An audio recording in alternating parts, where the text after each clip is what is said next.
और इसी बीच बीकानेर से बड़ी खबर सामने आ रही है। नोखा से हैरान करने वाली खबर सामने आई है। एक महीने में 29 करोड़ का बिजली का बिल आया है। बिजली बिल देख करके परिवार के होश उड़ गए। मोबाइल पर 29 करोड़ का बिजली बिल मिला। जनवरी का बिजली बिल 29 करोड़ से अधिक आया है। और आपको बता दें कि जोधपुर डिस्कॉम ने बिल भेजा है सोशल मीडिया पर।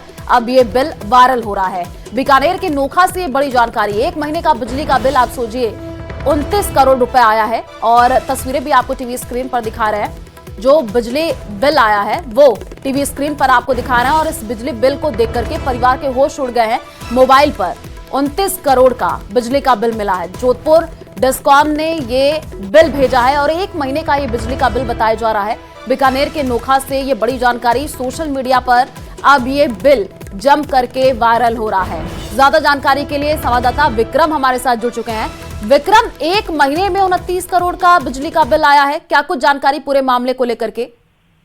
देखिए, ये हैरान करने वाला एक मामला जो है वो बीकानेर के नोखा उपखंड में सामने आया है, जहां डिस्कॉम की ओर से एक जो बिजली उपभोक्ता है रामलाल, उसके घर पर जो मोबाइल पर जनवरी माह का बिल भेजा गया है वो 29 करोड़ से भी ज्यादा का बताया जा रहा है। और ये अब क्योंकि इतना ज्यादा बिल आने के बाद में परिवार जो है वो भी हैरान है। और उसके साथ साथ ये जो पूरा बिजली का बिल है जो हमें अभी टीवी स्क्रीन पर दिखा रहे हैं, ये सोशल मीडिया में वायरल हो रहा है। और लोग जो है वो डिस्कॉम को लेकर अलग अलग कमेंट्स कर रहे हैं कि क्या इतना वास्तव में बिल आ सकता है, क्योंकि जिस घर में ये बिल भेजा गया है तो उस घर में 1500 से 2000 रुपए का से ज्यादा का बिल आज तक का नहीं आया और इतना उपयोग भी नहीं उस घर में नहीं है। तो ये चर्चा का विषय बना हुआ है कि ये इतना बिल किस तरीके से जो है आ गया है।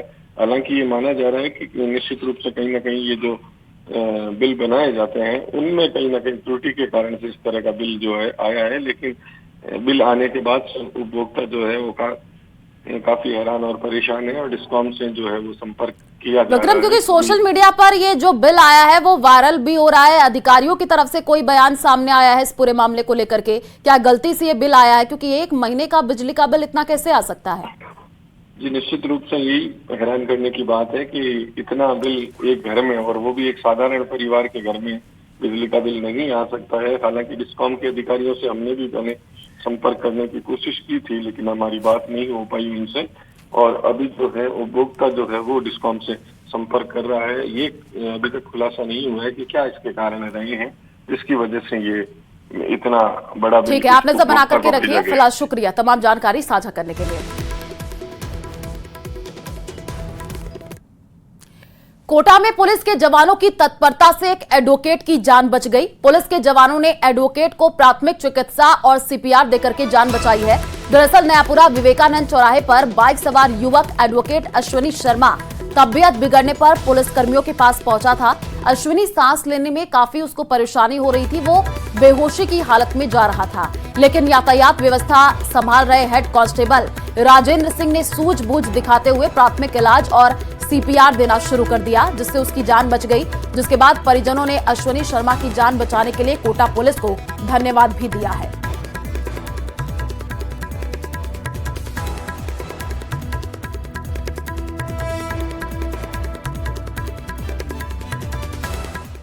तरफ से आ रहा था, जैसे मैं विवेकानंद सर्कल पहुंचा था उसके पहले से मुझे थोड़ा सा अनईजी सा महसूस हो रहा था।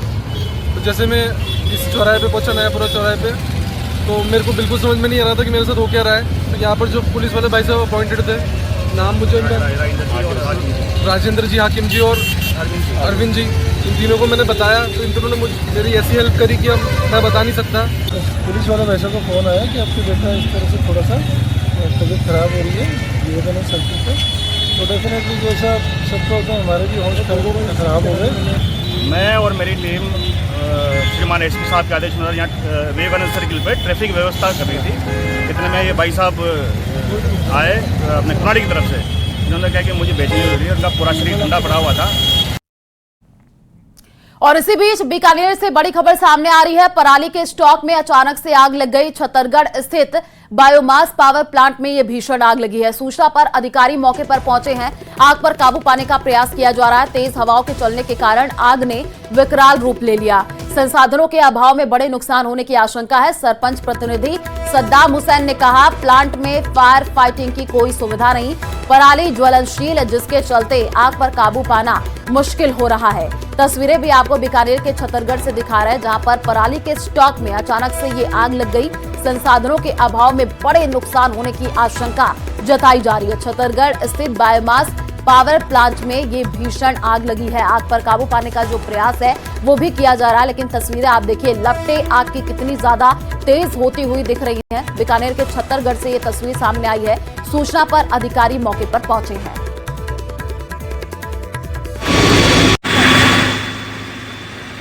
लगभग 11 बजे आग लगी। आग के कारणों का तो पता नहीं चला, लेकिन पावर प्लांट, इस बायोमास प्लांट के लिए पिछले 2-3 महीनों से और शुरू से ही हम इन्हें आगाह करते रहे कि भी इतना बड़ा सिस्टम लगा रहे हो तो रोजगार, हमें सिर्फ गांव वालों को सिर्फ रोजगार का फायदा है, लेकिन इसकी सुविधा जो सिक्योरिटी है उसका क्या है। तो इन्होंने कहा हमारा सारा किसान बीकानेर के खाजूवाला में महापंचायत का आयोजन करेंगे।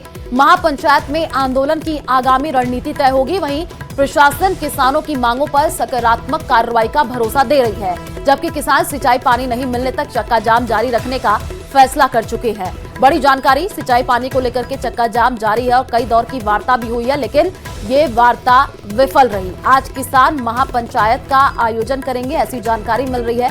बीकानेर के खाजूवाला में ये महापंचायत होने वाली है। श्री गंगानगर से जानकारी आपको दे रहे हैं। सिंचाई पानी को मांग को लेकर के चक्का जाम देखने को मिल रहा है। बीकानेर के खाजूवाला में आज महापंचायत होने वाली है। कई दौर की वार्ता भी हुई, लेकिन वार्ता विफल रही और सिंचाई पानी को लेकर के चक्का जाम किसानों का देखने को मिलेगा। और इस बंदी का रिजल्ट है ये है कि आज ये पूरे फर्स्ट फेज की जो गेहूं और चने, सरसों जैसी फसलें वो खत्म हो रही है। तो आगामी अब रणनीति क्या रहेगी आपकी? हमारा जो नाका है ये निश्चित काल के लिए नाका है। जब तक अनूपगढ़ साका हो, चाहे इसके सुरतगढ़ बराच हो, जो नहरें हैं, अगर राजस्थान के सरकार और सिंचाई विभाग क्रम वाइज पानी नहीं चलेगा इनके अंदर पूरी क्षमता के साथ, तब तक हमारा ये निश्चितकालीन धरना चलता रहेगा। कोटा से बड़ी खबर सामने आ रही है। आज हड़ताल पर एमबीएस अस्पताल के ठेकाकर्मी रहने वाले हैं। 500 से अधिक ठेकाकर्मियों की हड़ताल के चलते चिकित्सा व्यवस्था चरमराने लगी है।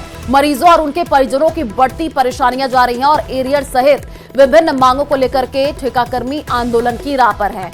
आज हड़ताल पर एमबीएस के जो आपको बताएं कि अस्पताल के ठेकाकर्मी हैं वो रहने वाले हैं और इसी के वजह से मरीजों और उनके परिजनों की परेशानियां लगातार बढ़ती जा रही हैं। एरियर सहित कई मांगों को लेकर के ठेकाकर्मी आंदोलन की राह पर हैं। कोटा से ये बड़ी जानकारी, तस्वीरें भी आपको दिखा रहे हैं। आज हड़ताल पर एमबीएस अस्पताल के ठेकाकर्मी रहने वाले हैं।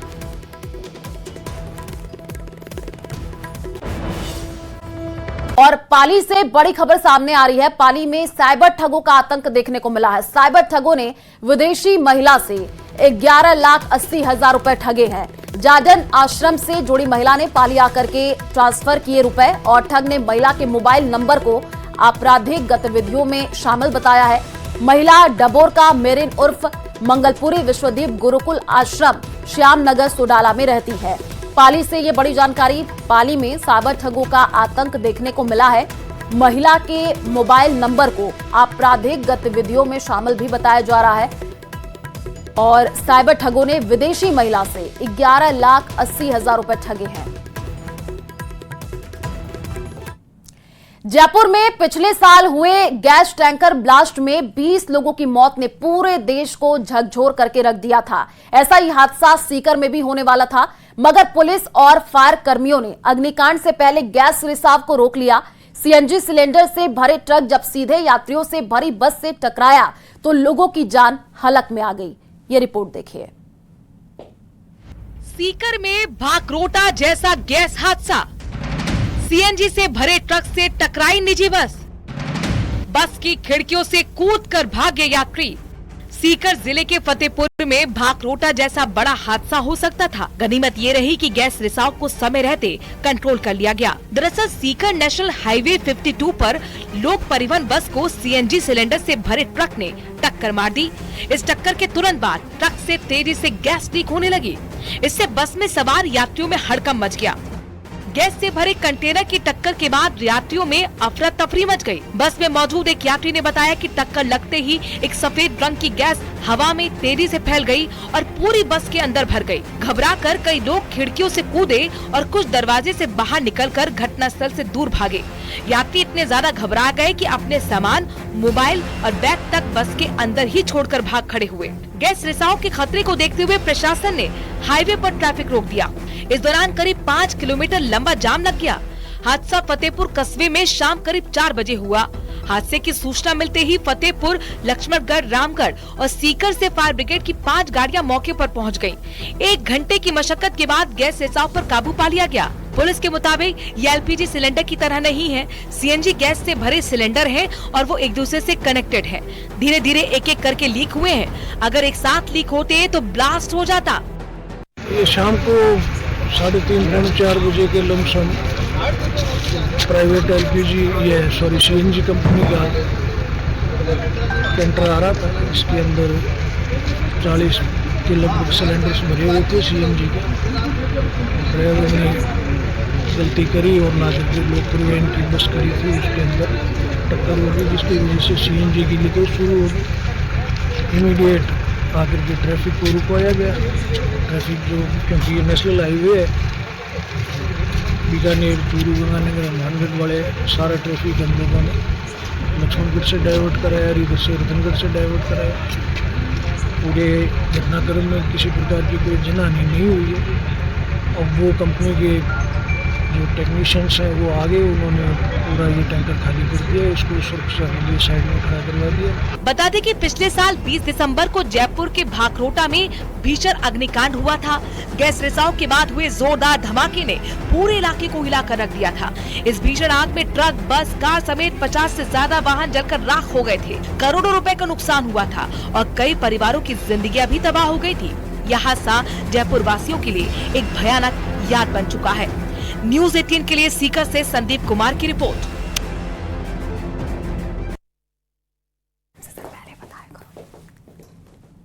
और चलिए रुक करते हैं अगली खबर की ओर। झुंझुनू से बड़ी खबर सामने आ रही है। एक पंचायत में आपको बता दें कि 1 करोड़ 28 लाख का घोटाला हुआ है। बीडीओ ने सदर थाने में मामला दर्ज करवाया है। उदावास सरपंच और बीडीओ पीयूष भारद्वाज पर केस दर्ज कराया गया है। 1 करोड़ 28 लाख का अनियमित भुगतान कर दिया गया और बार बार मांगने पर हिसाब नहीं दिया जा रहा है। उच्च अधिकारियों के निर्देश के बाद सदर थाने में मामला दर्ज करा दिया गया है। बीडीओ पीयूष भारद्वाज पर पहले भी कार्रवाई हो चुकी है। उदावास के अलावा इंडाली और प्रतापपुरा में भी अनियमित भुगतान कर चुके। इंडाली में करीब 90 लाख तो प्रतापपुरा में 20 लाख से ज्यादा का भुगतान हुआ है। बड़ी जानकारी आपको झुंझुनू से दे रहे हैं। पंचायत में करोड़ों का घोटाला हुआ है। बीडीओ पीयूष भारद्वाज पर पहले भी कार्रवाई हो चुकी है।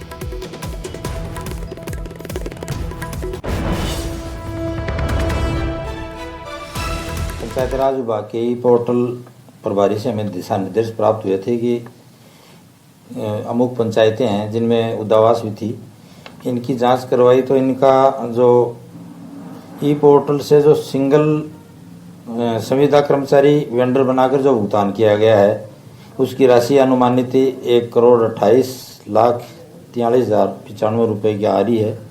साहब, पंचायत समिति झुंझुनू के विकास अधिकारी द्वारा एक रिपोर्ट पेश की गई जिसमें आरोप लगाया गया कि ग्राम पंचायत उदावास में कार्यरत विकास अधिकारी पीयूष भारद्वाज व सरपंच ने मिलकर संविदा कर्मचारी को फर्जी तरीके से वेंडर बनाया। 27 और 28 फरवरी को होने वाली रीट 2024 में 15,44,418 कैंडिडेट्स पंजीकृत किए गए हैं। 2 दिन 3 पारियों में होने वाले इस एग्जाम में 1.5 लाख कैंडिडेट्स राज्य के बाहर के होंगे। प्रदेश के 41 जिलों में आयोजित होने वाली इस परीक्षा को लेकर के बोर्ड प्रशासन ने 1,731 परीक्षा केंद्र बनाए हैं और इस परीक्षा में सुरक्षा को ध्यान में रखते हुए आरपीएससी की तर्ज पर बोर्ड प्रशासन भी एडमिट कार्ड पर QR कोड और अंगूठा निशान लगाएगी जिससे कि परीक्षार्थी की पहचान हो सके। बायोमेट्रिक तरीके से अभ्यर्थियों की उपस्थिति ली जाएगी। इसे लेकर निजी कंपनी को टेंडर दिया गया है। खास बात यह है कि इस बार रीट 2024 के एडमिट कार्ड में QR कोड होगा और इसे स्कैन करते ही कैंडिडेट्स के बारे में पूरी जानकारी मिल जाएगी। आपको बता दें कि पेपर सेंटर पर पहुंचने, पेपर खोलने और परीक्षा कक्ष तक पहुंचने की पूरी प्रोसेस की वीडियोग्राफी होगी और पेपर कोऑर्डिनेटर और फ्लाइंग के पास वीडियोग्राफर होगा। सभी सेंटर पर सीसीटीवी जो है वो लगाए जाएंगे जिससे परीक्षा में कोई गड़बड़ी ना हो पाए।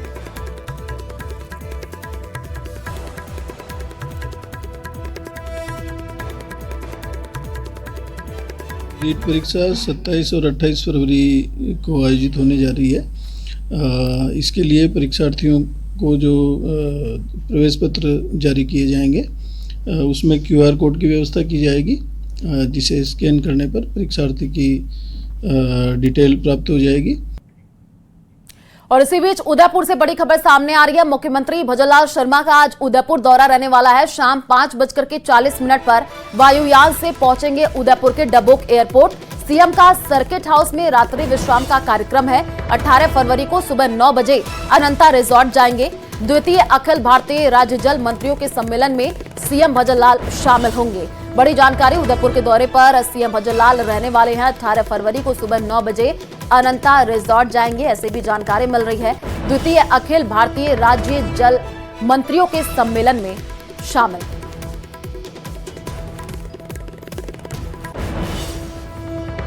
जयपुर से बड़ी खबर, विधानसभा में 19 फरवरी को पेश होगा बजट और बजट से पहले सदन में गतिरोध दूर करने के प्रयास किए जा रहे हैं। आज सुबह 11 बजे सर्वदलीय बैठक होनी है विधानसभा में। विधानसभा अध्यक्ष देवनानी की अध्यक्षता में यह बैठक होगी। 7 फरवरी को सीएम के जवाब में गतिरोध भी था। आपको बता दें कि किरोड़ी लाल मीणा के फोन टैपिंग के मामले पर हंगामा हुआ था और सदन में विपक्ष सरकार से जवाब चाहता था। आज सुबह 11 बजे सर्वदलीय बैठक होनी है। विधानसभा अध्यक्ष की अध्यक्षता में यह बैठक काफी महत्वपूर्ण मानी जा रही है। 7 फरवरी को सीएम के जवाब में गतिरोध था, उस गतिरोध को दूर करने की कोशिश की जाएगी।